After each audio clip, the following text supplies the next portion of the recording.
Let's do an updated tier list for the races in Oblivion Remaster for Master Mode. Now, this is after 200 hours playtime on only Master Mode without using mods that affect it in any way outside of texture packs and stuff like that. So the gameplay is unchanged. So let's start with Argonian. Argonian has some interesting bases. It has like a thief archetype base where it has like the high agility, the high speed.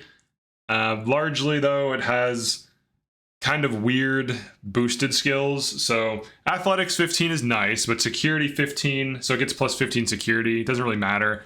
Mysticism is fine, like a mysticism 10. The illusion 10, the alchemy 10 is good. Blade 10 is decent. Argonian, I would say, is like here. C tier I put as almost throwing. I'll change it to okay. I think D tier throwing, we can also just call bad. Let's say bad. But I think Argonians are okay. They're not going to really give you any huge edge over other races. The main thing you would run this for is the slight boost to alchemy and illusion, as well as the speed of athletics. So you get some move speed off of your athletics. Outside of that, they don't really have anything too crazy. They have water breathing, poison immunity, disease resist. These are effects that just don't matter. They're neat, but they don't matter. Next we have Breton. This is definitely top 1 or top 2 of races because it has 50% magic resist, and it also has fortify magic 50, and it has an active ability that gives itself 50% shield for 60 seconds, which for early game wins fights, and just 50% magic resist is absolutely insane. It's too strong, honestly. It should be reduced to like 25, and then the shield should be reduced to 25, and then I think this class would be fine, or this race would be fine. But it's kind of overtuned. It's pretty cracked. It's pretty overpowered. Everyone knows it. Next, we have Dark Elf. So Dark Elf has bonuses in Athletics, Blade, Blunt, Destruction, Mysticism, Marksman, Light Armor. Now, bonuses and things for magic just straight up don't matter because of how quickly you can power level magic. At least in the remaster. In the original, maybe that this would matter a little bit more. But for passives, Dark Elf has 75% fire resist, and it has the active once per day ability. It has a greater power, summon a dude for 60 seconds. It's Ancestral Guardian. I think they are fine. Actually, no, I'm going to put them in B tier. I think because of the starting bonuses, it's not terrible. It's decent. Like the starting bonus to Blade, to Destruction, to Light Armor. It's basically like a Light Armor nuker that just runs around, casts destruction spells. The only downside, though, is it doesn't have bonus magicka, but it's still better than Argonian because it's ramping into good things. I do consider destruction to be objectively better than poisoning because poison is single target, destruction can AoE, and also there are poison immune enemies, so that's just a big downside of poison.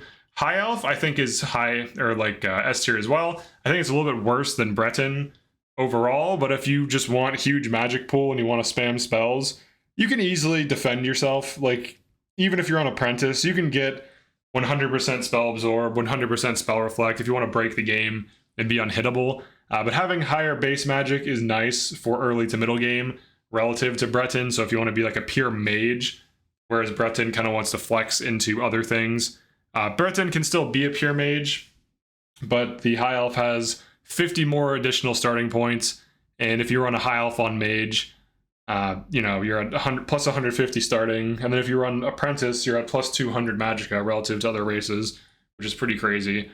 But other races can run Apprentice. That's not really an issue.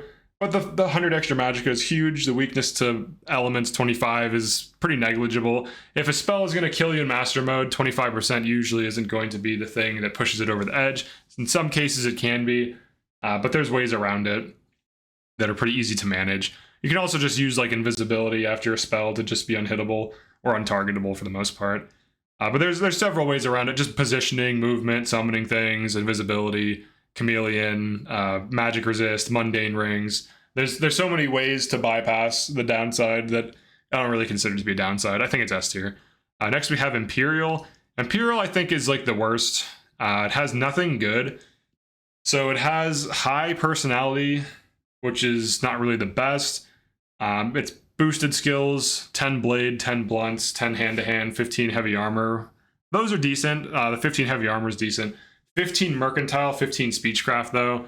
Mercantile is kind of nice, but Speechcraft is more or less a dead skill. It also has no passives at all, and it has 2 active abilities that are weird. One is Absorb Fatigue on touch. Now, you can only use this once, so Absorb 100 Fatigue. Now, this can knock an enemy over to crowd control them briefly. And then it also has Voice of the Emperor, Charm, target 30 points for 30 seconds. So it's kind of like a heavy armor salesman or something. But it's definitely the worst race because it doesn't have the best passives, the best starting stats. And, well, it actually has no passives, and its active abilities are just random.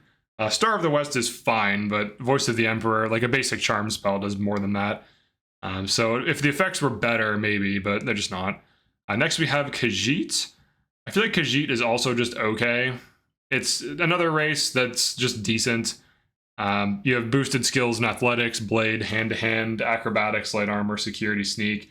It's another sneak archetype. Now, if you run anything with 100% chameleon, it will be strong. But if we're running a variety of different builds on these races, certain races can just do everything better than others. And, you know, having extra magicka, it turns out, is really oppressive in a game where magic is like the best thing. So it's not surprising. But I think Khajiit and Argonian are like C tier. They're just fine. Nord. So I did make a Nord. And Nord has some interesting things. There's some things I like, some things I don't like. So you have 50% frost resist. Frost resist, like a single elemental resist, is fine, but if you don't know what element you're going to be hit with, or if the enemy has multiple element spells and they switch between them, you might get like a false sense of security where you're thinking, oh, I take half damage from this frost enemy or this enemy casting fire or frost spells, and then it has a staff that has fire on it and it one-shots you. So like Nord, I feel like even as a tank, is just like C tier.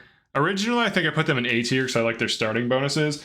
But unfortunately, starting bonuses only matter if it's a bonus that's really relevant and huge, and there's also a good framework on that. So like the starting bonuses on Dark Elf are nice because destruction is overpowered as hell. But blade, block, blunt, heavy armor, restoration, and armor, like these are good starting bonuses. But the passive of resist frost 50 is just significantly weaker than resist magic 50. So if you're going to be a tank build in heavy armor, one of the things that's going to happen is you're going to be eating spells all day. If you're on a fast build that like kites and holds angles and uses summons or whatever, you can avoid enemy arrows, avoid enemy spells, avoid enemy melee. But if you're in a tank build that's rushing enemies down, you're going to be eating spells, especially at the touch range. It's pretty difficult to avoid touch spells unless you're really fast and you know they're coming. But beyond that, I feel like Nord is just like fine. It also has 2 active abilities that are daily powers. 30% shield for 60 seconds, objectively worse than the Dragon Skin ability on Breton for some reason. And then Nordic Frost, 50 points of frost damage on touch, and that's a single use. 50 points of damage sounds like a lot, but on Master Mode, because it gets divided by 6, it's really not that big of a spike in damage. And for single use, you're probably better off just using scrolls or, you know, learning magic and using magic than relying on a random 50-point damage thing. It's nice for super early game. Maybe it gets you like 12 or however much damage on a target. But until then, it's just whatever. But overall, the base stats on Nord are decent. It has like some health. It does have insanely low magic pool. It has 60 starting magic, which is very brutal. 60 starting magic, especially compared to like a Breton, which is 150, or a High Elf, which is 200. You can cast Alteration to make your tank, like to make yourself tankier. Whereas with just like low magic and low health or like average health, you're taking huge packets of damage in Master Mode. So if you're like plus 10 heavy armor wearing steel armor, you're looking at maybe plus 5% more shield. Whereas if you just were running Alteration magic with heavy armor and you were a mage and you pre-enchanted yourself before combat or as combat starts, you could easily be like plus 30%, plus 40% armor for 10, 20 seconds to then tank and then rush in. So like casters just kind of get everything in this game, unfortunately. Next we have Orc. Orc is definitely A tier. I think it's the only A tier dude. So why is Orc good? Orc has good starting bonuses and resist magic 25. It's really that simple. It has this berserk ability that maybe you'll use. Fortify health 20, fortify fatigue 200, fortify strength 50, drain agility 100 for 60 seconds once per day. I don't really like when I ran Orc, I never used that. Also, like if you fortify strength above 100, you no longer get additional damage. So you might be thinking, oh, I'm like if you're like 90 strength or 100 strength, I'm about to get a huge damage increase. But the reality is you're just getting some extra health and fatigue. And the only time you see a damage increase is if you go from like 50 to 100 strength.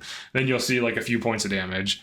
But if you're like 75 strength, you'll see maybe a point or two. So it's not really that big of a deal. The main thing is the resist magic 20. That's honestly, and then also like armor 15, block 15, heavy armor 15. They also get blunt plus 15, so if you want to run a blunt build, you can do that. But armor, block, and heavy armor are like the major skills you need for like a tank build. And resist magic is good enough.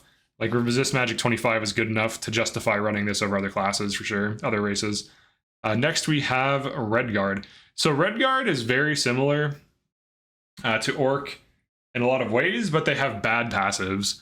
They have a slightly better active ability, fortify agility, strength, speed, endurance, 50 points, and health 25 points. So there's no downside of like draining agility, but you're not going to see that big of a damage increase. Mostly you're just going to be moving faster. They do have athletics plus 15, blade plus 15, heavy light armor plus 10, mercantile plus 10. So they kind of are like a physical nuke or a physical build that can run light or heavy armor with similar starting positions, assuming that like you're power leveling light and heavy armor just through play, and you want to get it as high as possible. They get plus 10 to either. So that can be nice to get some speed. They're blade oriented. Blade is better than blunt, so that's good. But their passives resist disease and poison 75. Disease is not a problem. Cure disease spell exists. Cure disease potions exist. Diseases are infrequent. Poisons are kind of the same story. You can remove poison effects as well. It's not really the end of the world if you get poisoned. So I would say Redguards are like C tier as well. And then for Wood Elf. So Wood Elf is the only race that gets plus 15 starting alchemy. They get alteration 10, acrobatics 10, light armor 10, but they also get marksman 15 and sneak 15.